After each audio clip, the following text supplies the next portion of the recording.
മോനെ ജയദേവാ, നീ ഇതൊന്നും കാണുന്നില്ലേ? അവളെ ഇങ്ങനിട്ട് കഷ്ടപ്പെടുത്താനാണോ നീ കെട്ടിക്കൊണ്ടുവന്നത്? എന്താണെന്നോ, ആ ഭദ്രകാളികൾ എല്ലാം കൂടെ ചേർന്ന് ഈ വീട്ടിലുള്ള വിഴുപ്പ് മുഴുവനും അവളെ കൊണ്ട് അലക്കിക്കുക. നീ അവിടെ ഭർത്താവല്ലേ, ഒന്ന് പോയി ചോദിക്കടാ. അത്രക്കായോ? അത് തന്നെ, പോയി ചോദിക്ക്. പാവം. കണ്ടോ കണ്ടോ? നിർത്ത്. നിന്നോടാണ് ഇതൊക്കെ ചെയ്യാൻ പറഞ്ഞത്? അവളെ വിളിച്ചോദിക്ക, അവളെ വിളിക്ക. എന്റെ ഭാര്യയെ കൊണ്ട് വിഴുപ്പലക്കി ആർക്കാത്ര ധൈര്യം? ചോണം ഉണ്ടെങ്കിൽ ഇറങ്ങി വാ, തൊലച്ചോളാം എല്ലാത്തിനെയും. നിർത്തറ. ആരാ നീ വെല്ലുവിളിക്കുന്നേ? പിന്നമിടുക്ക് നിന്റെ പെണ്ണിനോട് മതി. ഞങ്ങളുടെ മെക്കിട്ടേറാൻ വന്നാലേ വായി പല്ല് കാണത്തില്ല. അതാരായാലും ശരി. ഞാൻ തന്നെ അവളോട് തുണി നനയ്ക്കാൻ പറഞ്ഞത്. എന്ത് നീ? നിന്റെ ഭാര്യയുടെ വിഴുപ്പ് അവൾ ഇളക്കാതെ പറഞ്ഞ് ഞങ്ങൾ ഇളക്കി കൊടുക്കണോടാ? അതെ, ഇതൊന്നും ചെയ്യേണ്ട ആവശ്യം ഇവൾക്കില്ല.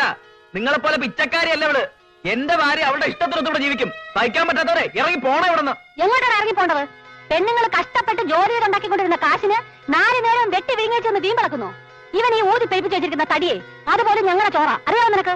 ഇടം മെയ്യണെങ്കിൽ 4 കാശ് ഉണ്ടാക്കിച്ച് വന്നിട്ട് ഈ വാചകം കടിക്കറ. മതിയാക്കില്ല. എന്തോ നീ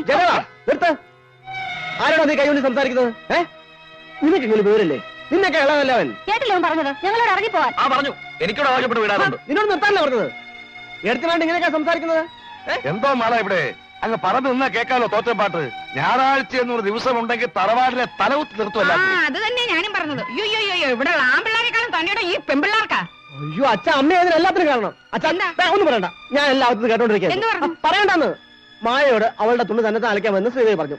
അതോടെ ചെന്ന് ഊതി പെരുപ്പിച്ച് അമ്മ ഇവരോട് പറഞ്ഞു. മക്കളെ അവിടെ വഴിക്ക് വിട്ട വല്ല പ്രശ്നമുണ്ടോ? അല്ലാതെ അവരെ തമ്മിൽ കുത്തിത്തിരിപ്പിക്കാൻ നോക്കിയാലേ തറവാട് തലകുത്തുകല്ല, തകർന്ന് തരിപ്പണമാകും. എല്ലാരോടും കൂടി പറയുക, പരസ്പരം തമ്മിൽ കുടുംബം തുറയ്ക്കരുത്. ഇത്തിരി പഠിപ്പുണ്ടെന്നും 4 കാശ് സമ്പാദിക്കുന്നുണ്ടെന്നും പറഞ്ഞ് ആരും അഹങ്കരിക്കണ്ട. ഇവിടെ ആരും അഹങ്കരിച്ചൊന്നുമില്ല. ന്യായം പറഞ്ഞതേ ഉള്ളൂ. ന്യായം പറയാൻ ഇത് കോടതിയല്ല, കുടുംബമാണ്. ശ്രീദേവി, നിനക്കിവിടെ എന്താ കാര്യം? അവളോട് ഇത്രയും പറഞ്ഞ പോരായിരുന്നു. കരണത്തിട്ട് 2 കൊടുക്കുക വേണ്ടത്.